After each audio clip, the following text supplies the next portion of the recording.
Tengo la impresión que los chilenos hemos tendido, y en especial los santiaguinos, a observar más los defectos que las cualidades. En el Gran Santiago tenemos un acceso a cultura, a entretención, a panoramas gratuitos infinito. O sea, si tú te propusieras y no tuvieras nada que hacer en la vida y quisieras todos los días hacer 3 o 4 actividades gratuitas interesantes en Santiago, podrías todo el año, sin parar. Hoy ya tenemos parques extraordinarios en muchas comunas vulnerables de la región metropolitana. Se acaba de inaugurar el Parque Mapocho Río, que son 9 kilómetros de largo y 52 hectáreas, que beneficia a Cerro Navia y a Quinta Normal. Y es un parque increíble que tiene canchas de patinaje, canchas de skate, acceso a una especie de playas de río como pedían las comunidades. Hace poco se rechazó que a La Pintana llegara una sede del Duoc. Entonces los concejales rechazan que llegue el Duoc a La Pintana. ¿Cuál es la lógica? La alcaldesa no podía creer lo que le rechazaron esa votación. Me gusta la escultura primero que todo y sobre todo porque es arte público, que está en la calle. Los escultores más espectaculares de nuestra historia, todos son grandes entusiastas de que su obra esté en el espacio público. Es muy importante que las obras tengan algún letrerito, tengan algo que explique quién es el autor, cómo se llama la obra, de qué año es. La información, tanto pública con letreros como en las redes sociales, como en los medios de comunicación, es súper importante. Bienvenidos los críticos de arte. Solamente pedirles que sean lo más pedagógicos posible. Si tú quieres encontrar razones para sostener tu tesis de que tu ciudad es una porquería, vas a tener un montón de argumentos. Si tu mirada es propositiva y quieres encontrar argumentos para poder sostener que la ciudad está llena de oportunidades y que tiene cosas maravillosas, lo vas a encontrar. Ahí hay un tema cultural y hay un tema psicológico también. La Estación Universidad de Chile y la obra de Mario Toral, que es ese mural impresionante, ha sido considerado una de las estaciones de metro más lindas del mundo, y eso fue un ranking que hizo BBC. Imagínate, solamente con las estaciones que tiene Moscú ya deberían tener los primeros 10 lugares. La Estación Universidad de Chile estuvo en ese top. Bienvenidos a Ojo y Vanguardia. Mi nombre es Natalia Vidal y este es un podcast para los amantes de las artes y para los que no las conocen también. Con el invitado de hoy vamos a hablar de urbanismo, de ciudades, de arquitectura, de arte público. Es un adicto a Santiago, o Santiago adicto, Rodrigo Gendelman. Pero antes de empezar la conversación, tengo que recordarte que en todos los episodios me acompaña la obra de un artista visual chileno. En esta oportunidad estoy con Consuelo Walker a mis espaldas. No voy a preguntarle a Rodrigo de su obra, pero sí quiero contarte a ti a propósito de ella. Consuelo trabaja en sus obras de arte la textura de una manera excepcional. Vinculada desde chiquitita al mundo de la costura y muy fan de la alta costura, ella trabaja y mezcla materiales de una manera que yo antes no había visto en Chile. Sus obras tienen alfileres de ganchos, trabajan la mixtura entre el placer y el dolor, la forma en que los espectadores se aproximan a una obra y quieren tocarla, aproximarse a ella, entenderla desde lo táctil. Así que atrás mío está su obra y en el próximo capítulo te voy a contar un poquito más de ella y le voy a preguntar a mi invitado. Rodrigo, vamos a lo nuestro, que empezamos con un poema de Nicanor Parra. Rodrigo, muchísimas gracias por aceptar la invitación. Estoy contenta de tenerte acá, me honra. Vamos a conversar de la ciudad de Santiago y de arquitectura y artes. Encantado, un honor, muchas gracias por la invitación. Voy a partir, en todos los capítulos parto haciendo la analogía, la reflexión a propósito de la obra de una artista visual chilena. En este caso tengo a Consuelo Walker atrás, pero no me voy a referir a su obra en este caso. Voy a leerte 2 poemas de grandes poetas chilenos que tenemos sobre la ciudad de Santiago. Ah, fantástico. ¿Okay? La primera se llama En Santiago de Chile y es de Nicanor Parra. En Santiago de Chile los días son interminables, largos, varias eternidades en un día. Nos desplazamos a la loma de Luma, como los vendedores de Cochayuyo. Se bosteza, se vuelve a bostezar. Sin embargo, las semanas son cortas, los meses pasan a toda carrera y los años parece que volaran. Santiago de Chile, Gonzalo Rojas. Santiago de Chile, capital de nada, cada vez más ausente, más habitado de ausencias. Y sin embargo aquí estamos, bajo este cielo con agujeros, con la nieve vendida en los sueños de quienes no vieron nunca la nieve. Ciudad partida, estirada por el mapa, como si el tiempo la arrastrara entre la cordillera y el basural. Ciudad que no termina de decir quién es.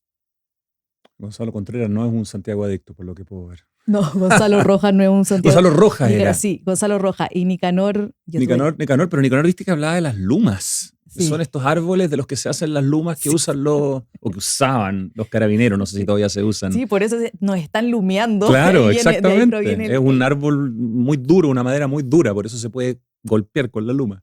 En ambos casos suena un Santiago no triste, pero aguerrido, o al menos arrasado por su población. ¿Qué opinas a propósito de las líneas de ellos? Si bien estos poemas son muy antiguos seguramente, el de Gonzalo Rojas sobre todo, digamos, tienen que tener varias décadas, ¿no? Sí. Me sorprende o me confirma esta visión, en principio siempre muy negativa de la ciudad, un poco pesimista, siempre mirándole su lado más malo, digamos, como cualquier metrópoli, todas tienen un lado negativo, todas tienen deudas, todas tienen dolores, como se dice también hoy día, pero tengo la impresión que los chilenos hemos tendido, y en especial los santiaguinos, a observar más los defectos que las cualidades, y yo he tratado en estos últimos 15 años aproximadamente de tratar de hacer la mirada diferente, sin obviar lo que es malo, sin saltarse y bypasearse la segregación, la contaminación, el déficit habitacional, un montón de cosas. Pero hay cosas extraordinarias cuando uno vive en una gran ciudad, en este caso hoy en 2025 de más de 8 millones de habitantes. Por lo tanto, no me sorprende esa visión pesimista.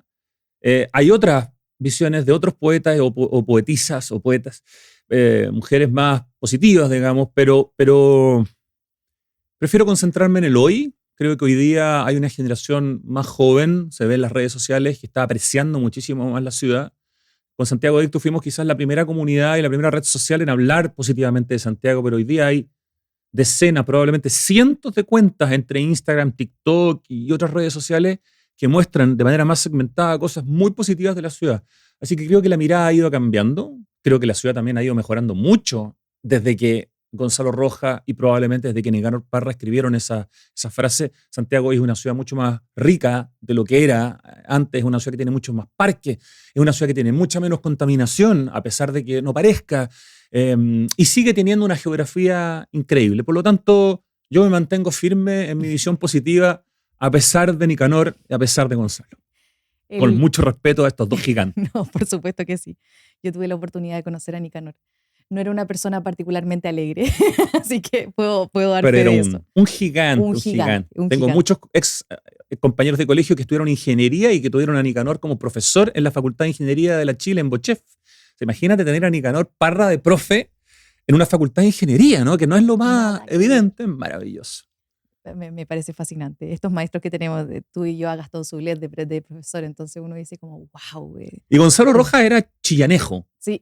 Por lo tanto, quizás tenía una visión también más crítica de la ciudad desde esta cosa más romántica de la ciudad más chica, la ciudad intermedia, la ciudad de provincia. Nicanor también vivía en el litoral central, no era de Santiago. O sea, estuvo en Santiago, en La Reina, pero luego sus últimos días en el litoral. A propósito de eso, porque acá habla de un santiaguino probablemente más pesimista que lo que se da en otros sectores de Chile, en donde valoran muchísimo su entorno, el paisaje, su calidad de vida. Lo vemos también en estos programas de televisión que nos acercan un poco a estas poblaciones que viven, qué sé yo, más alejadas de lo que es una urbe, sino más bien un pueblo. Y el santiaguino no, el santiaguino le mira el vaso medio vacío o medio lleno. ¿Por qué será que en regiones, que justamente uno dice, escucha a los políticos y dice, bueno, nos falta el proceso de regionalización, es que tenemos que llevar más desarrollo a nuestras regiones, y en regiones tienen esta mentalidad de que se vive mejor, de que son más afortunados, de que los rodea algo positivo? Creo que el tamaño de la mayoría de las ciudades de Chile, salvo algunas ciudades más grandes como Concepción, Talcahuano, esa conurbación, la conurbación Viña Valparaíso, eventualmente hoy día Iquique, Alto Hospicio, pero el resto de Chile, la mayoría de las ciudades son ciudades medias o son ciudades medias chicas o son ciudades chicas definitivamente. La única gran ciudad en Chile es Santiago de Chile o región metropolitana con sus más de 8 millones de habitantes, el 40% de la población, la concentración, para bien o para mal, de los poderes, digamos, del Estado, etcétera, etcétera. O sea, creo que en ciudades más chicas es más fácil sentir el beneficio de vivir en comunidad, con la sensación de que vives en un lugar donde estás más vinculado, donde tienes más redes con tus vecinos, con el barrio, con el sector, con la ciudad misma, que puede ser a veces suficientemente chica en ese sentido. Eso es una cualidad, pero al mismo tiempo para ciertas personas de esa población puede ser un infierno. Yo me imagino una persona que nace como parte de la comunidad LGBTG, digamos, y todas las letras, una persona que nace homosexual, por ejemplo, hoy día quizás un poco menos, pero que nacía, digamos, homosexual en provincia. Imagínate vivir en un pueblo chico donde la gente te mira o tienes que esconder tu sexualidad. En ese sentido es mucho más fácil y mucho más agradable vivir en una ciudad grande donde puede ser más anónimo. Entonces, todas estas visiones románticas hay que siempre aplicarle una pequeña tasa de descuento. Por otra parte, las ciudades chicas, claro, tienen más sentido de comunidad. A veces pueden ser muy hermosas, como Valdivia, por ejemplo, que es una ciudad extraordinaria. Pero cuando uno piensa en Puerto Varas o Valdivia con sus 250, 300 días de lluvia, ya no sé si es tan maravillosa la imagen de esa postal que vemos en verano cuando vamos y el día está con sol y decimos, ¡oh, qué ganas de vivir aquí! ¿Sí? ¿Podéis vivir con 250 días de lluvia? Y finalmente está el tema de la cultura y de la entretención. En Santiago de Chile, en el Gran Santiago, tenemos un acceso a cultura, a entretención, a panoramas gratuitos infinito. O sea, si tú te propusieras y no tuvieras nada que hacer en la vida y quisieras todos los días hacer 3 o 4 actividades gratuitas e interesantes en Santiago, podrías todo el año, sin parar. Eso no se da en las otras ciudades de Chile, en ninguna otra, porque no hay las economías de escala que tiene una ciudad de 8 millones de habitantes como Santiago. Por lo tanto, todo ese acceso a la cultura, a los museos, a los centros culturales, a las galerías, a los eventos gratis y pagados, no hay una comparación. Entonces, la vida en ese sentido en las demás ciudades de Chile puede ser más apacible, puede ser más romántica, pero seguramente es mucho menos interesante en términos culturales. Así que yo mantengo mi férrea defensa de vivir en una gran ciudad, de vivir en una metrópoli, con sus pros y con sus contras, como cualquier metrópoli del mundo. Jane Jacobs es periodista, igual que tú y yo somos periodistas, y me gusta mucho, uno de los motivos por los que te invité es cómo el periodismo nos da la oportunidad de especializarnos en otras áreas e incursionar con la curiosidad necesaria para llegar a altos niveles de profundidad. Y ella es neoyorquina, defensora de New York, y decía que en una ciudad como Nueva York o en cualquiera, son las calles el motor principal y la bandera o la vitrina más importante. Que uno inmediatamente, si te preguntan, ok, de una ciudad, ¿qué es lo que primero piensas? Son en sus calles. Si sus calles son de interés, si tienen harto que ofrecer, entonces la gente está contenta. Si por el contrario no hay tanta oferta o están descuidadas, la gente está triste. En Santiago, tú ya lo mencionaste, hay harta desigualdad en ese sentido. ¿Cómo lo ves en esta distribución? Porque pareciera ser, y por estudios que hacen, los chilenos o somos ciegos, o sea, los santiaguinos o somos ciegos, o los lugares en donde vivimos no nos hacen ver la magnitud de la belleza que tiene nuestra ciudad. Bueno, primero, la gran referencia que hiciste a Jane Jacobs me encantó, digamos, es una mujer devenida en urbanista finalmente, que luchó mano a mano contra Robert Moses, que era el hombre que veía la ciudad como un espacio para los autos, ¿no? Y para el transporte, y ella la veía como una ciudad donde tenía que predominar el ciudadano, la persona. Una mujer que habló de un concepto que para mí es muy importante, que es que cuantas más personas están en el espacio público, hay más ojos en la calle, y a la medida que hay más ojos en la calle hay más seguridad, hay muchísimas cosas. Jane Jacobs es un baluarte que hay que leer, que tiene un libro ultra famoso, hay que conocerla, hay que estudiarla sin duda. Y desde esa perspectiva, a mí me gusta mucho este concepto, porque claro, una persona que vive en 4 o 5 comunas de Santiago, que son las más privilegiadas, vive en una comuna que se parece mucho a quizás algunos de los lugares más privilegiados del mundo. En cambio, una comuna que vive en algunas de las comunas más vulnerables de la región metropolitana vive con muchas carencias. Si tenemos un transporte público de ultra calidad, como es el metro, por ejemplo, y como está haciendo el tema de los buses de red, que cada vez la flota es más eléctrica y esos buses eléctricos tienen además una comodidad, tienen la posibilidad de que tú puedas enchufar tu teléfono y cargarlo en el viaje, el chofer va separado, realmente aislado, es un viaje sin ruido porque es un bus eléctrico. Si el Estado llega a donde tú vives, aunque tú vivas en un lugar muy chiquitito y apartado, pero tienes conectividad a través de metro o a través de buses de calidad. si llegan los servicios del Estado, si llegan los privados con comercio, si llega el Estado y llegan los privados a ese lugar y tú tienes ese acceso, y si además a través de transporte público tú te puedes movilizar a donde están los lugares más interesantes de la ciudad, como por ejemplo la comuna de Santiago, eventualmente la comuna de Providencia y otras comunas donde están funcionando todas las cosas, es muy distinto que si tú vives muy aislado, sin conectividad, sin buen transporte público, sin buenos parques. Hoy día tenemos parques extraordinarios en muchas comunas vulnerables de la región metropolitana. Se acaba de inaugurar el Parque Mapocho Río, que son 9 kilómetros de largo y 52 hectáreas, que beneficia a Cerro Navia y a Quinta Normal. Y es un parque increíble que tiene canchas de patinaje, canchas de skate, acceso a una especie de playas de río como pedían las comunidades. O sea, si tú tienes parque, si tú tienes buen transporte público, si llega alguna sucursal de banco, fíjate que en Pedro Aguirre Cerda, hasta que llegó Megacentro Chacavía, que era el ex hospital de Chacavía, que era ¿cómo se llama? Un elefante blanco, y no se construyó ese proyecto privado, ahí llegó la primera sucursal de banco a una comuna.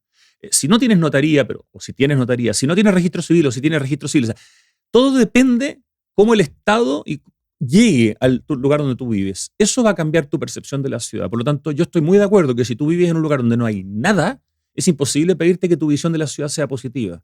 Pero si el Estado y los privados llegan a ese lugar y tú puedes acceder de manera fácil a todas estas cosas que estamos hablando que tiene la ciudad en algunos puntos, yo creo que la percepción es muy distinta. De eso tenemos que preocuparnos, creo que es una de las preocupaciones más importantes que tenemos que tener como chilenos y como santiaguinos especialmente. Que lleguen los servicios, que llegue el comercio, que llegue el transporte público, que llegue la conectividad a todas las comunas de la región metropolitana y que la mancha no se siga expandiendo, sino que ojalá también podamos fortalecer el tema de la densidad y de tratar de contener un poco ese crecimiento. La ciudad en 15 minutos le llaman, como Claro, que sí. todo sea a distancia. Incluso le llaman así para que todos los servicios básicos, digamos, queden cubiertos a una distancia caminable. Educación, Mira, yo salud. entrevisté a Carlos Moreno, que es el que acuñó este concepto, este Colombo francés, Sí. que trabajó junto a Anne Hidalgo, la alcaldesa de París. Claro, y él me decía que en el fondo la ciudad de 15 minutos, no importa si son 15 minutos caminando, o son 15 minutos en bicicleta, o son 23 minutos. El tema, en el fondo, es un concepto, es tener las cosas a una distancia razonable, y eso incluye los colegios, incluye ojalá sedes universitarias. Hace poco se rechazó que a La Pintana llegara una sede del DUOC. Entonces los concejales rechazan que llegue el DUOC a La Pintana. ¿Cuál es la lógica? La alcaldesa no podía creer lo que le rechazaron esa votación. Era completamente era anti romper la segregación, y eran los propios concejales los que estaban votando en contra. Ahí hay razones políticas, temas que tienen que ver con la educación, con el tema del libre mercado, temas ideológicos, pero creo que ese tema es fundamental. Hoy día estamos, o sea, nos acercamos, pero estamos bien lejos de eso todavía. Estamos lejos, por supuesto. Hay cosas que han mejorado de manera notable. Te lo comentaba recién cuando hablaba de los parques. En estos últimos 30 años, en la región metropolitana, con una política de Estado que ha trascendido a los gobiernos, me atrevo a decir que casi gran parte de las comunas del Gran Santiago, es decir, del Santiago más urbano, tienen acceso a un parque de calidad. Y además son administrados por Parque Met, que es una institución que, además de administrar el parque metropolitano donde está el Cerro San Cristóbal, administra, más de 20 parques en la región metropolitana. La mayoría de ellos en comunas vulnerables. Parques de extraordinaria calidad. O sea, tú vas a esos parques como la Hondonada, por ejemplo, en Cerro Navia, o al Parque Violeta Parra, y son parques maravillosos que muchas veces la gente de los sectores más privilegiados no los conoce y no se imagina el nivel de parques que hay. Son parques de tan buena calidad como el Parque Bicentenario de Vitacura. Parque Mapocho Río, yo diría que es de mejor calidad que el Parque Bicentenario de Vitacura. Es simplemente extraordinario. Entonces, en el tema de parque hemos hecho algo espectacular.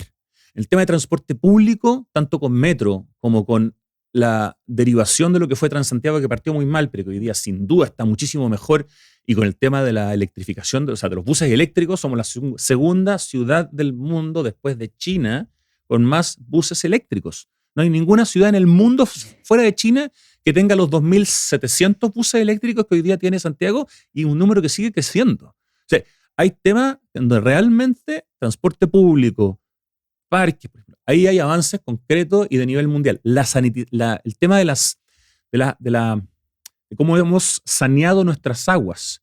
Santiago es una ciudad a nivel mundial en cuanto al tema de aguas servidas. Hoy día la ciudad está completamente liberada, hace ya 15 años de aguas servidas. Todo esto llega a plantas de tratamiento de aguas andinas que están en el Trebal, la Farfana se llaman. Hay economía circular, las aguas servidas se transforman en energía limpia, se transforman en abono. Es una cuestión impresionante. En París, para los Juegos Olímpicos, no lograron resolver el tema en el río Sena, y nosotros en el Mapocho, en el San Juan de la Guada, en el Maipo, lo tenemos resuelto ya hace 15 años. Yo por eso año a año me meto con los pies al río Mapocho, huelo el agua, siempre subo un video. Y te diría que con el paso de los años cada vez más gente se convence de que esto es cierto, porque claro, como el río es café, la gente sigue pensando, tiene esta imagen de este río sucio. El río es café porque tiene sedimentos que vienen de la cordillera, tierra, polvo, piedra, rama, pero las aguas servidas que antes llegaban directo al río ya no llegan, van a tuberías que llegan directo a las plantas de tratamiento. Entonces, eso también es un tema de nivel mundial en Santiago de Chile. Entonces, sí, hay temas donde nos falta mucho, pero hay temas donde somos... Santiago y Chile es uno de los pocos países del mundo donde uno puede tomar el agua de la llave. Y es agua de calidad. Tú tomas un vaso de agua en cualquier parte de Chile y no tienes ningún problema. Eso es algo muy escaso. Hay 20 y tantos países del mundo donde se puede hacer eso. No hay ningún otro país en Sudamérica donde tú puedas agarrar el agua de la llave en todo el país y tomar sin problema. Entonces, no nos olvidemos de las cosas buenas. No tenía idea lo del Mapocho, estoy sorprendida. Entonces, esto que tenemos... Googleen Mapocho urbano limpio y van a ver todo lo que han sido estos 15 años, desde el 2010 que el río está saneado. Y no solo el río Mapocho, el San Juan de la Guada, toda la parte del río Maipo, digamos, en la región metropolitana. O sea, todos nuestros ríos urbanos están saneados. Y la mejor demostración son dos. Primero, si tú te acercas no hay olor. Yo por eso me meto al río, huelo el agua y le digo a la gente, el río no huele, antes el río olía. Sí. A lo que tú te imaginas. Y lo segundo, mi generación, tuvimos todos o casi todos tuvimos tifus o hepatitis. Era típico. Yo tengo más de 50. Todos tuvimos, qué sé yo, uno de cada tres. Hoy día nadie tiene tifus. Hoy día nadie tiene hepatitis. Eso era porque se regaban las plantas, o sea, las verduras, digamos, las hortalizas, con agua, con caca. Y hoy día no hay agua con caca porque el agua así servida llega a las plantas de tratamiento. Entonces, hay argumentos concretos. Ni siquiera es que sea una impresión mía. No hay olor, no hay enfermedades, y han crecido una cantidad de animalitos y de especies de vegetación en el río maravillosas, producto de que puede haber vida en el... Tú puedes encontrar unos cangrejitos hoy día en el río Mapocho y otro tipo de... Sigan la cuenta Mapocho... ¿Cómo se llama? Mapocho... me voy a acordar. Es una cuenta muy buena para ver toda la vida que hay en el río. Voy a googlearla mientras me haces la próxima. Sí. Dejé mi teléfono afuera. Ya, después me acuerdo, no importa. No te preocupes. Pero hay muchas cuentas también que hablan justamente de este tipo de temas.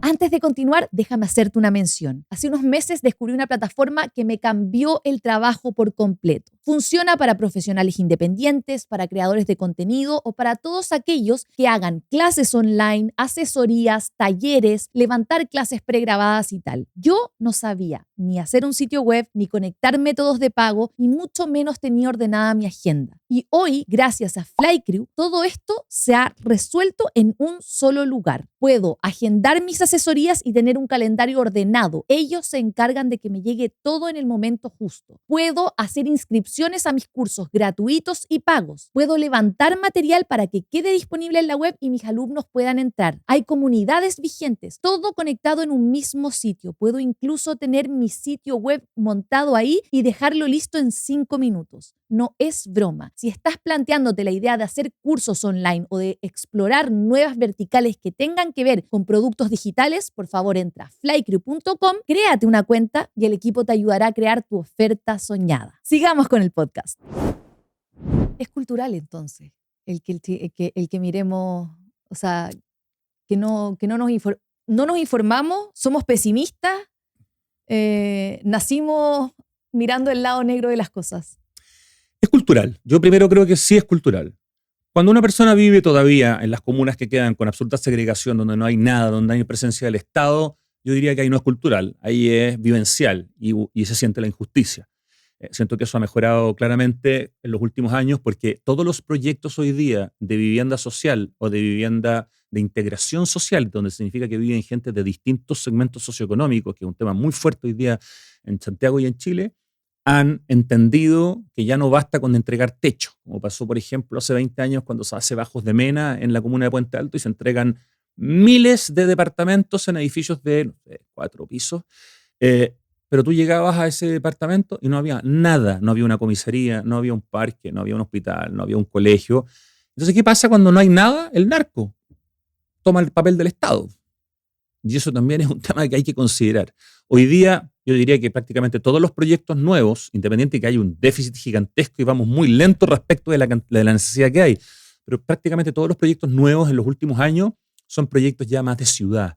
Es decir, un ejemplo maravilloso es la Villa Panamericana, la que se usó para los Juegos Panamericanos y para Panamericanos en Cerrillos. Bueno, eso es un proyecto extraordinario porque ahí vivieron los deportistas, pero después que se fueron, todos esos departamentos se vendieron o se entregaron como vivienda social. Era un proyecto de integración social, por lo tanto, hay algunos que son con subsidio, digamos, completo y otros que son con parte de subsidio. Y hoy día está siendo habitado. Son departamentos de buenísima calidad, con espacio público de calidad, al lado del metro, al lado del Parque Bicentenario de Cerrillo. O sea, ¿cómo cambia la vida, ¿no? Cuando uno vive al lado del metro, al lado de un parque, en un edificio bonito, abajo va a haber distintos tipos de servicios. Eso es hacer ciudad. Y eso ha cambiado rotundamente. Antes no, antes éramos muy rápidos para entregar vivienda, pero entregábamos techo, no hacíamos ciudad. Y hay una diferencia muy importante. Entonces, depende. Tú contabas en una entrevista que toda esta afición partió porque te gustaba mirar esculturas. Claro, yo partí caminando por la ciudad como hobby. Yo tenía un programa en la radio Cero, que ya no existe, que en paz descanse, gran radio, donde estuve casi 20 años. Tenía un programa con María Gracia Subercasó. Tuve un programa que duró casi 15 años. ¿Tú acá? Sí. Ah, mira, genial. Y ese programa era a la 1. Terminaba a las 2. Y entonces venía esa hora como de almuerzo, de 2 a 3, y yo en realidad en vez de almorzar normalmente me iba a caminar. Como esto estaba en Providencia, me iba a caminar.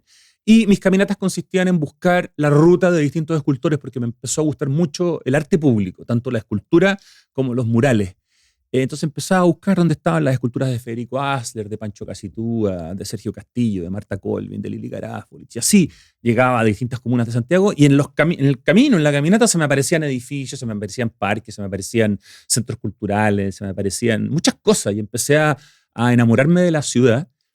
Y tuve otra epifanía. Esa fue más epifanía específica. Fue un día en que me fui en bicicleta a subir a tratar de subir a Farellones. No llegué a Farellones, llegué un poco menos de la mitad del camino. De repente iba subiendo, qué sé yo, a la precordillera en mi bicicleta. De repente paré, miré, un día maravilloso de verano, primavera, y dije, chuta, estoy en la ciudad, agarré mi bicicleta, me demoré, no sé, media hora, 40 minutos de donde yo vivo hasta llegar al principio de la subida. Estoy viendo la ciudad, estoy subiendo la cordillera, tengo una vista maravillosa. Más adelante seguí y me apareció un zorrito, más adelante seguí y en un momento se tapó el cielo y me llovió un poco mientras en Santiago estaba despejado. Y todas estas cosas que estoy viviendo gratis en una ciudad, ¿cómo no me va a gustar Santiago? Y en ese momento dije, no, a esta cuestión hay que hacer algo por esto. O sea, esta ciudad es espectacular si tú quieres mirar sus cosas positivas, porque aquí la geografía es un tema tremendo. O sea, tenemos una ciudad geográficamente muy privilegiada. Tenemos 26 cerros e islas, muchos de los cuales tienen acceso, y cuando tienes acceso a esos cerros, pensemos en el Cerro Santa Lucía, ese es uno de los 26 cerros islas, por ejemplo, o el Cerro Renca. Tú subes a esos cerros, la vista que tienes es espectacular. Tienes la precordillera, tienes la cordillera, o sea, tienes una cantidad de acceso a la geografía, acceso también gratuito. En verano, si tú vas a Farellones o vas a La Parva o vas a estos mismos centros de esquí, tienes una experiencia alucinante pagando valores mucho más bajos que en el invierno, que claro, una temporada de esquí es más cara. Pero tenemos una cordillera, una precordillera y cerros islas maravillosos. Entonces, ahí me di cuenta que había demasiadas cosas buenas y nadie les estaba dando valor. Solo nos concentrábamos en lo malo, y en esa época, 15 años atrás, el hashtag en Twitter, que se llamaba así, era Santiasco. Era muy típico, todo el mundo hablaba de Santiasco. Y empecé a hacer el hashtag Santiago Adicto. Simplemente como algo contrario a Santiasgo. Y poco a poco esto empezó a transformarse en algo más serio, digamos. Ese tipo de cosas solamente se consiguen mirando hacia arriba, no es un mirando hacia arriba mientras caminas y no simplemente, bueno, en esa época no se miraba tanto el teléfono como hoy, pero claro, mirábamos poco lo que nos ofrecía la ciudad. A mí me ocurrió algo así tú mencionaste la palabra epifanía, que me encanta, pero hace 2 años tuvimos un superávit de lluvia, gracias a Dios. Y nunca me había fijado en la cantidad de cerros que tenemos y me fijé porque estaban verdes. Claro. En algún minuto iba por la carretera de la Costanera Norte y yo decía, esto parece el sur de Chile. Sí, fue Estaba muy increíble. verde, verde, verde. Además o sea, llevábamos 13 años de sequía en ese nada. momento, por lo tanto se nos había olvidado ese verdor, digamos, de nuestra geografía santiaguina. Y de repente como que apareció, ¿no? Increíble el cromatismo también, porque uno se acostumbra al gris, a los tierras, los hace parte del paisaje y eventualmente aparece un verde o un rojo y llama la atención. Fue una excepción, lamentablemente, que es poco probable que se repita. Y si se repite va a seguir siendo excepcional, porque estamos condenados un poco en ese sentido a tener menos agua y a tener cada vez más oscilaciones de temperatura, es decir, a que esta ciudad y que la zona central sea cada vez más desértica, con características del desierto. Es bien terrible, pero efectivamente, como dices tú, hace 2 años esto fue una excepción y fue espectacular. Y lo peor es que, bueno, no sé si a todo el mundo le habrá pasado, pero yo tendía a decir como esta va a ser la regla de ahora en adelante. Entramos en un tiempo de, no seas ingenua. No. El cambio climático no perdona. No, fue una así en el tiempo. ¿Por qué te gustaban las esculturas? Porque además conoces muy bien a escultores chilenos. ¿De dónde proviene esta afición? Me gusta la escultura primero que todo y sobre todo porque es arte público. Porque la escultura que a mí me interesa, obviamente también me interesan piezas cuando puedo conocerlas en un lugar privado, pero la que más me interesa es la que está en la calle. Los escultores más espectaculares de nuestra historia, todos son grandes entusiastas de que su obra esté en el espacio público. Eso es lo que les interesaba. Eso es lo que ellos querían, es lo que ellos querían provocar, es el vínculo que querían con las personas. Entonces, a mí lo público es lo que me gusta. Me gustan los parques públicos, me gusta el espacio público, me gusta el arte público. En ese sentido, me gustan los grandes trabajos de arte urbano hechos con, qué sé yo, con stencil, con graffiti, con paste up. Da lo mismo la técnica en la medida que sean de calidad, y me gusta la escultura. Y lo otro es que nos hemos enfocado mucho en nuestros artistas plásticos, que tenemos grandes artistas plásticos, no hay duda. Pero mi visión es que nuestros grandes escultores son aún más notables que la gran mayoría de nuestros grandes artistas plásticos. Y no nos hemos dado cuenta o no hemos valorado lo inmensos que son algunos de esos escultores que tenemos en Chile. Algunos que ya no están, muchos, ¿no? Como Samuel Román, por ejemplo, Lili Garafulich o Marta Colvin. Pero algunos que están vivos, como Federico Asler, que es un tipo que tiene una obra absolutamente original, un molde en plumavit y después la obra finalmente en hormigón. Pancho Casitúa, Gajardo, bueno, hay un Guajardo también. Sí. Tenemos tremendos escultores, gente que ha hecho obras importantísimas. Estoy pensando en Juan Eguenau, estoy pensando en Carlos Ortúzar, tenemos a Félix Maruenda, no sé, la cantidad de grandes escultores en nuestra historia y bien poco conocidos. Yo por eso hace unos 10 años más o menos partí con una cuenta de Instagram que se llama Escultura Chile. Bien humilde, la verdad, y tiene un poquito menos de 20.000 seguidores, que encuentro que para una cuenta de escultura es notable. O sea, cuando tengo la oportunidad de mostrar escultura, en general la muestro en @esculturachile. Porque al principio la mostraba en Santiago Adicto, pero me di cuenta que la escultura igual es una cosa como de nicho, o sea, no le interesa a todo el mundo y no se puede luchar tanto contra la corriente. Entonces existe Escultura Chile y a veces hago colaboraciones con Santiago Adicto, digamos, para que lo vea más gente. Pero tenemos tremendos escultores y escultoras. O sea, Rebeca Mate, Marta Colvin y Lili Garafulich son 3 escultoras mujeres de nivel mundial.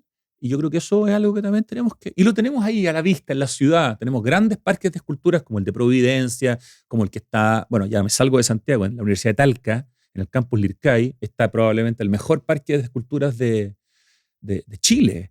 Y hay muchos lugares donde podemos ver muy buena obra en el espacio público. A propósito de eso, es que mencionaste el arte urbano, digamos, el muralismo y tal,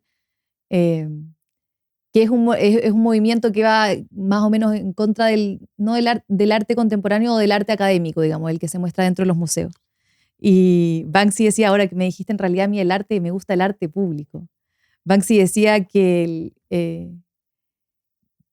la gran galería del mundo eran las calles. Y en la misma línea, Basquiat decía que él no escuchaba a los críticos de arte. nunca, y no creía que ninguna persona necesitara la opinión de un crítico de arte para darse cuenta de lo que el arte es. En esa línea, ¿cómo crees tú que el chileno o en realidad un transeúnte cualquiera en cualquier ciudad del mundo podría valorar la escultura, el arte? Me acabas de decir, no son de mis publicaciones más exitosas. Primero quiero reivindicar la figura del crítico de arte. Basquiat era un tipo tan talentoso que al final, perdón lo que voy a decir, da lo mismo lo que dijera. Su obra era tan notable y era tan genial que Basquiat podía hacer lo que quería. Era un personaje complejo, pero era muy brillante y por lo tanto, claro, él podía prescindir de la crítica, pero la crítica no está pensada quizás para los artistas, está pensada para que el público pueda tener algún grado de intermediación entre la obra y la muestra. A mí me ha servido mucho leer a críticos de arte para entender un poco más. Hay algunos que son más críticos y cuesta más entenderlos, pero el crítico de arte cumple una función que es intermediar, y eso creo que es tremendamente importante, y para mí ojalá siempre haya muchos críticos de arte, digamos. De hecho, por ejemplo, en la arquitectura en Chile prácticamente no hay crítica de arquitectura, y sería muy bueno que lo hubiera. Y la pregunta era, me volé. No, Era, ¿cómo un transeúnte común y corriente ¿cómo puede vincularnos apreciar con el arte? Bueno, ahí hay un tema que es fundamental, que es el contexto. Una de las misiones que yo me puse era a través de las redes sociales, en este caso también del programa de radio que tengo en Radio Duna, en algún momento un espacio que tenía en televisión, en el noticiero Canal 13 que se llama Aikir, era a través de los medios darle contexto a los lugares, a las obras en el espacio público, dar contexto, informar. Entonces decir, mira, esto que tú estás viendo acá, o sea, si tú vas a un lugar que conocen muy pocos santiaguinos, que justo esta semana lo publiqué en el Instagram de Santiago Adicto, que es el mural de Roberto Mata con la Brigada Ramona Parra, que está en el Centro Cultural Espacio Mata en la comuna de La Granja, que probablemente es una obra y un centro cultural que lo debe conocer 1 de cada 10.000 santiaguinos, por lo tanto, muy poca gente, o 1 de cada 1.000, no sé. Entonces, si yo llego a ese lugar y nadie me dice nada, y veo un muro con unos dibujos dentro de un centro cultural de hormigón muy bonito, ¿qué puedo decir? Digo, bonito. Pero si alguien me explica que esto lo hizo Roberto Mata, que es el artista más importante de la historia de Chile, que lo hizo con la Brigada Ramona Parra, que era una brigada que se dedicaba a hacer, digamos, a usar las paredes para hacer propaganda política y que fue muy importante, y hoy día Alejandro Mono González, es un gran artista de nuestro país, es un gran artista. Realmente el Mono González hace un arte extraordinario. Si me explican que eso se tapó con 14 capas de pintura porque a la dictadura no le gustaba, en el fondo, que hubiera un mural que celebraba el primer gol del pueblo de Chile, ese es el título del mural, que era el triunfo de un gobierno socialista de manera democrática. Si después me cuentan que alguien se dio cuenta 40 años después que esto se podía restaurar y se restauró al casi 80%, si alguien me cuenta que la presidenta Bachelet le dio tanto valor a esta restauración que decidió que el Centro Cultural de La Granja se hiciera alrededor del mural, me cuentan todo eso, y además me dicen, como pasó por estos días, que hay una increíble muestra del escultor Sergio Castillo en Espacio Mata. Chuta, que es distinto ir a ver una muestra de Castillo en Espacio Mata con el mural de fondo a estar ahí sin tener contexto. Entonces, es muy importante que las obras tengan algún letrerito, tengan algo que explique quién es el autor, cómo se llama la obra, de qué año es. Muchas veces los municipios pintan la escultura y le borran completamente la información. La información es fundamental y sirve para que uno pueda ir linkeando. Por ejemplo, los hashtags en Instagram son notables. A Sergio Castillo yo desde el principio le puse el hashtag escultor Sergio Castillo. Entonces, si tú pones en Instagram, en cualquier parte, pones escultor Sergio Castillo, te va a llevar a todas las obras que yo he podido fotografiar y otras personas que decidieron también usar ese hashtag. Y vas a poder ver la obra de Sergio Castillo en un segundo y darte cuenta de la profundidad de su obra. Entonces, la información, tanto pública, con letreros, como en las redes sociales, como en los medios de comunicación, es súper importante. Creo que es la única manera de realmente poder entender, porque a veces para apreciar hay que entender. Es cierto que una obra figurativa es más fácil apreciarla sin contexto. Pero lo abstracto, a mí me gusta sobre todo la escultura abstracta, para entender lo abstracto hay que tener un poco más de información, hay que tener un poco más de contexto. Y por eso hay responsabilidades particulares, privadas, del Estado, etc. ¿Tú le entiendes a los críticos de arte? Si los entiendo, Algunos los entiendo más que a otros, pero me gusta en general leer reseñas en los pocos medios que las hacen, además, ¿no? En La Panera, eventualmente, Artichoke. en El Mercurio, en el Artes y Letras. Diría que son dos de los principales medios donde consumo algunas críticas de arte, porque además leo las críticas de las muestras que me interesan. Sí, claro. Pero en ese sentido siento que siempre hay algo que voy a aprender. Cuando tomo un libro de un artista y un curador o crítico de arte me explica un poco la vida y la forma de trabajar de ese artista, me sirve para entenderlo más. Por lo tanto, no sé si los entiendo a todos en todo lo que dicen, pero me sirve y nuevamente los reivindico. O sea, sí, hay que tratar de ser un poco menos críptico en algunos casos, pero otros no lo son. Hay críticos antiguos que ya hoy día no viven, como Ricardo Bindis. Tengo la suerte de ser muy cercano a su hijo, Álvaro Bindis, que también es un gran artista. Nos tenemos mucho cariño con Álvaro. Su papá era un capo y tú lees las críticas, las descripciones, no sé, de Ricardo Bindis y aprendes. Entonces, bienvenidos los críticos de arte. Solamente pedirles que sean lo más pedagógicos posibles nomás. Yo me especialicé en arte luego de salir de la universidad y hice el curso de curatoría. O sea, como periodista especializada Sí, en... sí, no, en me arte. rayé, bueno, ahora tú viste, estoy súper rayada con el arte. Y uno de las dificultades o de las brechas más importantes es que cuando tú haces el curso de curaduría de arte, te llaman a profundizar, a hacer conexiones conceptuales que mezclan la materia, el contexto histórico, las corrientes culturales, etcétera, y llevarlas como un correlato que acompaña una obra. Y eso no es tan sencillo de hacer, No, para nada. y luego uno lo hace, y a mí me tocó muchas veces que gente me decía, no entiendo nada, está muy lindo, se nota que Gente sabes, que no sabe del tema no exactamente. entendía lo de lo que Entonces, tú... exactamente, entonces, está muy lindo. Tu texto tiene muchas palabras o conceptos que parecen que tú fueses una persona que sabe mucho, pero no lo entendí nada. Y pasó harto tiempo y yo escribía artículos para la revista Arte al Límite. Pasó harto tiempo, cuando me aproximé a las redes sociales, lo primero que me dijo mi marido es, tú sabes mucho de arte, pero no sabes transmitirlo. Hazlo simple y crea una cuenta, a ver si a la gente no le gusta el arte. Y yo, ya. Y ocurrió que mis primeros reels fueron de Yayoi Kusama, Ai Weiwei. ¿En qué cuenta? ¿Cómo le pusiste a tu cuenta? Mi cuenta, Ojo y Vanguardia, pero ahora es mi cuenta personal. Con tu nombre, digamos. Sí, es mi nombre. Y las primeras fueron Ai Weiwei, Louis Bourgeois y Yayoi Kusama. Las tres llegaron a 1 millón de visualizaciones. ¡Wow! ¿En qué tiempo, además? Porque esto fue hace rato. Hace 1 año y medio.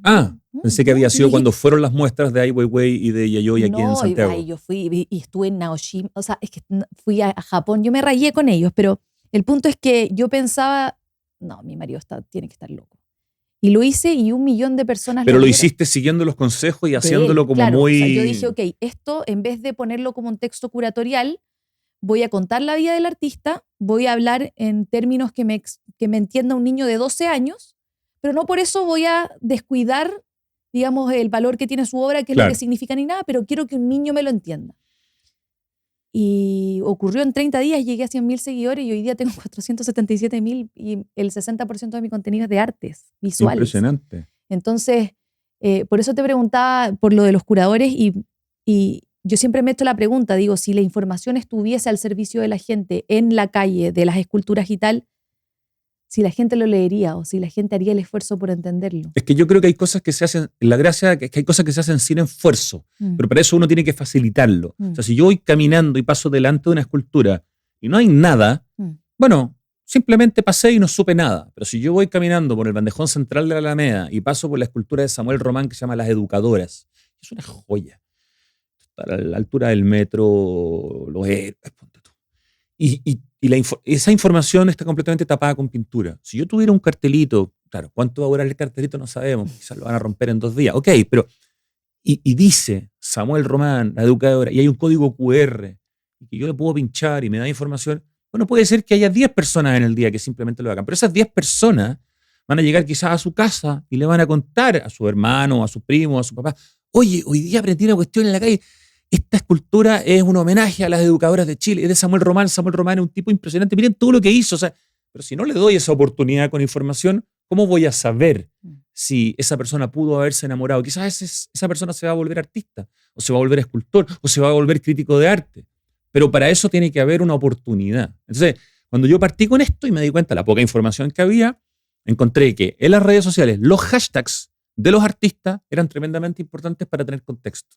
Si tú pones hashtag Federico Asler y te metes a Instagram, bueno, vas a ver mucha de su obra y vas a entender el tamaño del artista. Lo mismo con la Marta Colvin o con cualquiera de los grandes artistas de nuestro país. Quiere decir Nemesio Antunes, si nos metemos en el mundo de la plástica, en el mundo de los grandes... la gente que ha difundido el arte, ¿no? Como director de Bellas Artes, se paraba en la calle, invitaba a la gente a que entrara. Entonces, tenemos que por lo menos, claro, darnos esa oportunidad de hacer. Y si ya no lo podemos lograr con los municipios ni con el espacio público, bueno, usemos las redes sociales para eso. Y está la oportunidad ahí, digamos. Y sí, tuve que crear una cuenta de escultura porque no era tan masivo, digamos. Pero bueno, la información está ahí. Si alguien quiere interesarse, está. Para eso están los libros. Ok, los libros no son baratos, pero existe literatura. Yo para aprender de arquitectura y para aprender de escultura, para poder hablar de estos temas, he comprado muchos libros, he leído. Hay que estudiar. Yo soy periodista igual que tú. Nunca voy a poder entender la maqueta, quizás cómo se hace la maqueta, o no voy a poder entender algunos planos, pero sí puedo entender algunas cosas de ese arquitecto, de su historia, con quién se vincula, quiénes fueron sus maestros, a quién ha admirado, con quién se ha inspirado, qué obras ha hecho, qué características tienen esas obras, qué materialidades usan. O sea, tiene que ver con que uno si quiere aprender o no quiere aprender también, ¿no? Bueno. Y también eso lo conectamos con la ciudad. Si tú quieres mirar lo positivo que tiene la ciudad, lo vas a encontrar. Si tú quieres encontrar razones para sostener tu tesis de que tu ciudad es una porquería, vas a tener un montón de argumentos. Si tu mirada es propositiva y quieres encontrar argumentos para poder sostener que la ciudad está llena de oportunidades y que tiene cosas maravillosas, lo vas a encontrar. Ahí hay un tema cultural y hay un tema psicológico también. Quiero tener una vida con calidad de vida, digamos, queriendo el lugar donde vivo, bueno, hay maneras de lograrlo, pero si eres, no sé, una persona que está muy enojada con el mundo o simplemente no quieres ver las cosas buenas, lo vas a lograr y vas a tener muchos argumentos a tu favor. Depende de tu perspectiva. Me hiciste pensar porque me quedé pegada en el tema de cómo hacemos, de prestar esa información, aunque sean 10 personas las que presten atención a la información. Y una de las ciudades que a mí me quedó marcada respecto de cómo ellos cuidaban a sus personajes culturales de todas las artes es Madrid. Y estas calles estrechas, adoquinadas, que están bien conservadas para que la gente pueda caminar, pero además las citas que tienen en los adoquines de cada uno de los poetas que tenían, ponen escaños o letreros en los que dicen, bueno, aquí vivió esta persona.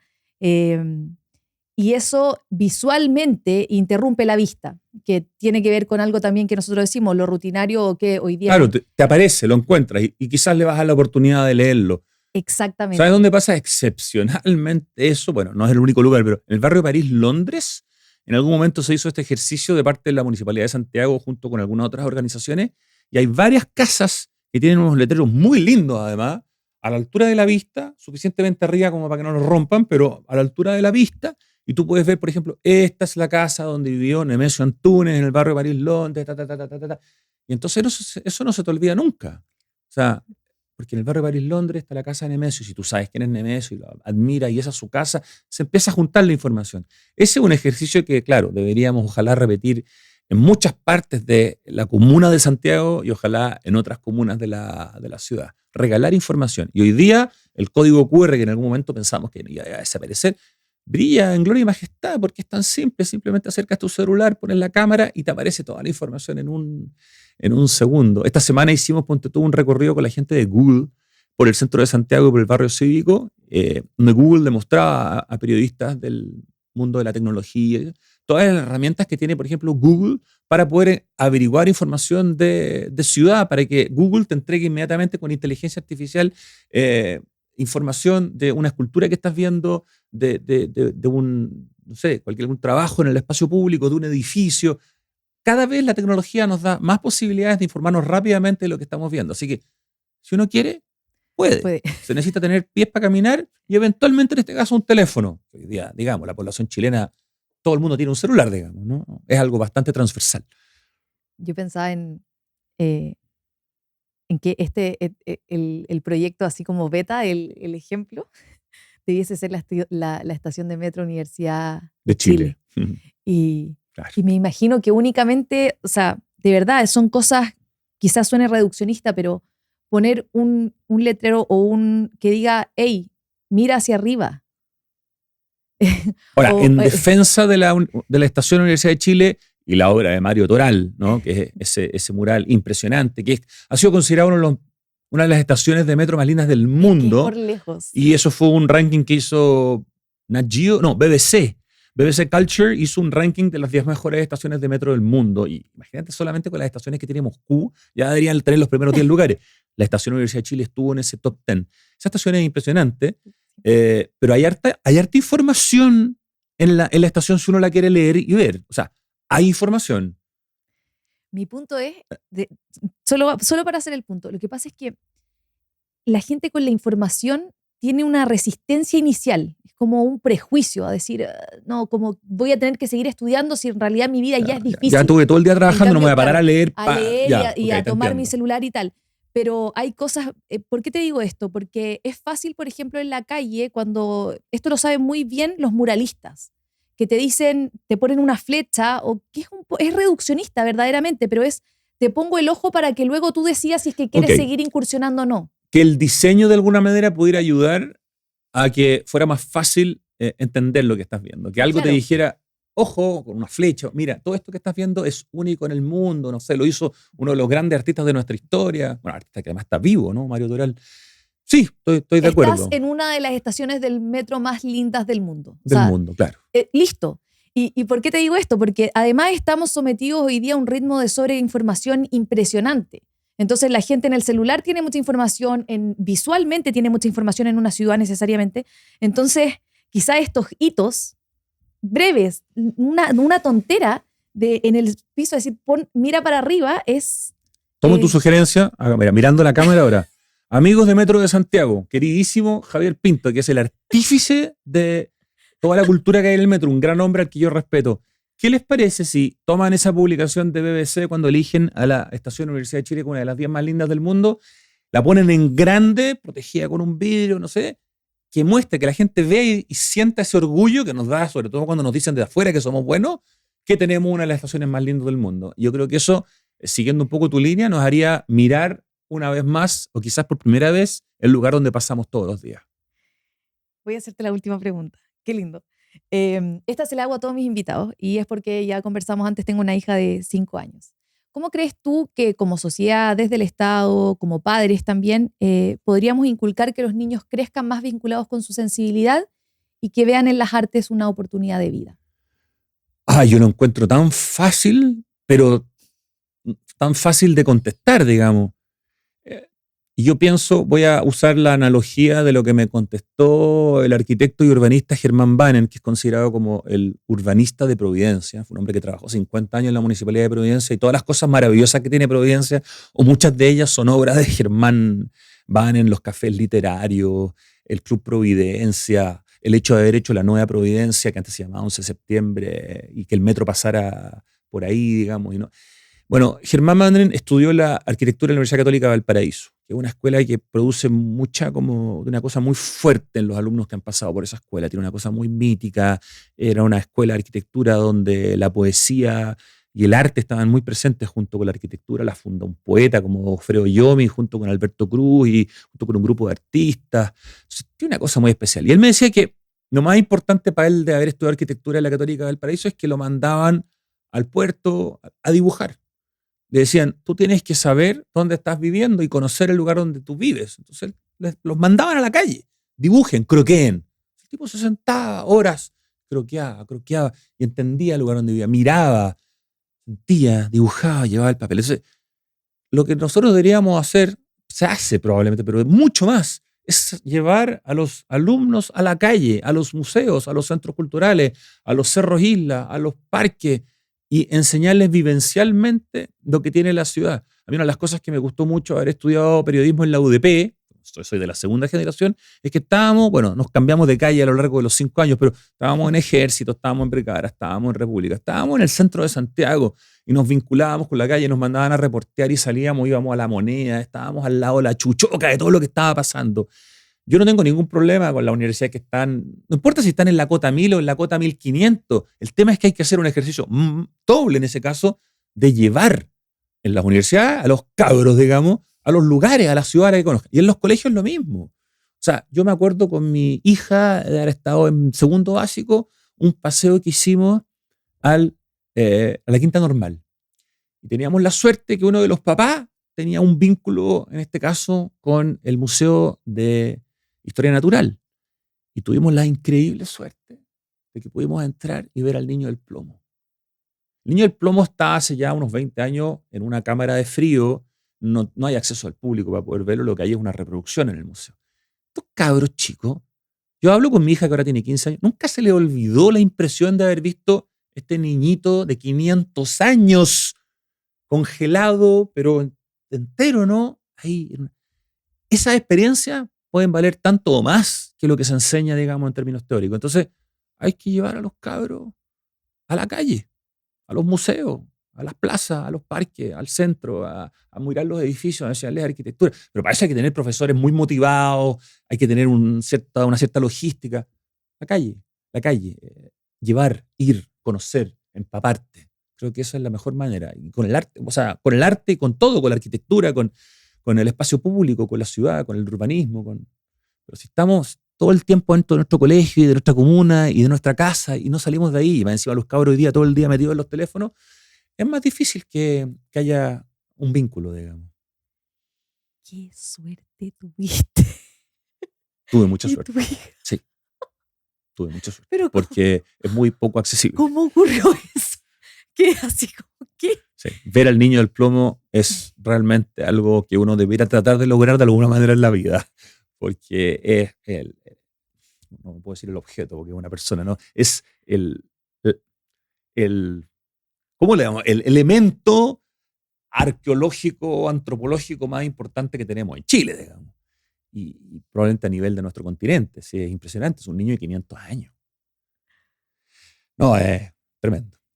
Antes se podía ver, ¿eh? Yo sé que sí. Estaba a la vista, pero por cambios en las normas internacionales, esto cambió, digamos, y hoy día las personas, las momias, los niños, en este caso, congelados, qué sé yo, con otros procesos, ya no están a la vista del público en ninguna parte del mundo. Cambió la legislación, hay otra forma cultural de entender estos temas. Pero antes estaba a la vista en el museo, todo el mundo lo veía, pero ya hace por lo menos 20 años que no. Ocurrió lo mismo con las cuevas de Altamira, yo alcancé a estar dentro. Las cuevas de Altamira. Tienes razón. Mira, las cerraron. Claro. Última, o sea, que a propósito de lo que dijiste, llevarlos a la calle, a los niños, ¿a dónde, si es que tú tuvieses que hacerle una ruta, si, ministro de Cultura, ¿cuál es la ruta que le harías a un niño escolar para que vea de Santiago? Bueno, lo llevaría a cosas directamente muy entretenidas para ellos y también a cosas que quizás no son tan entretenidas, pero que hay que de a poco ir haciendo que entren en su cabeza. Entonces, podemos en ese recorrido incluir el Parque Bicentenario de la Infancia de Recoleta, porque siempre que me dicen, oye, juntémonos en el Parque Bicentenario, yo digo, ¿en cuál? Me dicen, ¿cómo en cuál? No, el de Vitacura no es el único, hay 3. Está el Parque Bicentenario de Vitacura, está el Parque Bicentenario de Cerrillo y está el Parque Bicentenario de la Infancia en Recoleta, que lo hizo Elemental, la oficina de Alejandro Aravena. Es una joya de parque, está conectado además con el Parque Metropolitano, entonces si tú subes, de hecho tiene un ascensor, un teleférico, pero digamos más moderno. No un teleférico, ¿cómo se llama? Un funicular más moderno. Tú puedes conectarte con el cerro y te vas caminando y llegas al zoológico. Ese parque de la infancia es una maravilla para niños menores de 10 años, por todos los juegos que tiene, por lo hermoso que es. Ese es un lugar probablemente poco conocido, muy usado por sus vecinos, sí, pero no sé cuántos santiaguinos conocen este parque. Insisto, está hecho por la oficina de nuestro premio Pritzker, Alejandro Aravena. Es una joya de parque y es un lugar, probablemente el lugar más entretenido para un niño menor de 10 años en Santiago de Chile. Es súper seguro, lo administra Parque Met, tiene unos juegos maravillosos. Lo llevaría al barrio cívico de Santiago y lo llevaría al Centro Cultural La Moneda, subterráneo y les mostraría este tremendo espacio, después subiría y me mostraría la Plaza de la Constitución, le diría, mira, esta es la Moneda, ahí trabaja el presidente, acá está el edificio del gobierno regional, que era el edificio del Diario Ilustrado, aquí trabaja el gobernador, lo que están viendo acá es el Ministerio de Hacienda, donde está la persona que decide las platas de Chile, al lado está la Cancillería, que antes era el Hotel Carrera, yo les podría contar, ahí fue mi fiesta de graduación, en mi caso, y así, podría seguir, y después los llevaría a la Plaza de Armas, le diría, ahí está el Museo Histórico Nacional, ahí está el edificio de Correo, ahí está la Municipalidad de Santiago, aquí está la Catedral, entremos a la Catedral, para que un niño entre a ese lugar y diga, wow, ¿qué es esto? No sé, entre el barrio cívico, entre el Parque de la Infancia, entre subir al Cerro Santa Lucía y poder mostrarles el centro de Santiago desde un cerro y decirles que somos una de las pocas ciudades del mundo que tienen miradores en el centro de la ciudad, y así hay más de 25, digamos, en todo el Santiago urbano. Creo que se podría hacer una linda ruta, y no sé, si me pongo a pensar debería incluir 10 lugares más, pero los llevaría al cementerio general. 80 y tantas hectáreas de patrimonio, de escultura, de mausoleos maravillosos, donde se ven las diferencias entre el Chile rico y el Chile pobre, o sea, una metáfora de lo que es nuestro país, un parque con árboles, están secando muchos de ellos por falta de agua, pero con árboles centenarios, o sea, de 2 siglos y tiene más de 200 años, lo fundó Bernardo Higgins. Caminaría por la Alameda, y no sé, los trataría de llevar a muchos museos, centros culturales, los llevaría a los parques y los llevaría a que conocieran, si son niños privilegiados, a que conozcan espacios en comunas menos privilegiadas, a que se vinculen con otras personas, con otros muchachos, digamos, menos privilegiados. Pero hay lugares espectaculares donde inspirar a nuestros niños. Muchísimas gracias por aceptar la invitación, lo disfruté mucho. Gracias por tu sabiduría. Me voy a poner mis zapatillas y A caminar. salgo a caminar. La mejor forma de conocer una ciudad, caminando. O sea, no hay mejor manera. Muchas gracias. Muchas gracias a ti. Gracias por llegar al final de este episodio. Espero que si estás en Santiago te pongas tus zapatillas y salgas a caminar. Y si estás en el extranjero o en alguna ciudad de Chile, lo hagas también. Visita tus museos, tus centros culturales, tus plazas, tus calles. Hay mucho más mundo más allá de tu celular. Y es importante que te nutras y que te empapes de todo aquello que está vinculado con el arte, porque no solamente va a estimular tus sueños, tu imaginación, sino también va a mejorar tu salud mental. Así que nos vemos en el próximo episodio. Sígueme en Instagram y en TikTok para mis publicaciones. Y si quieres no perderte ningún capítulo de Ojo y Vanguardia, sígueme en YouTube y en Spotify. Nos vemos en el próximo capítulo. Chao, chao.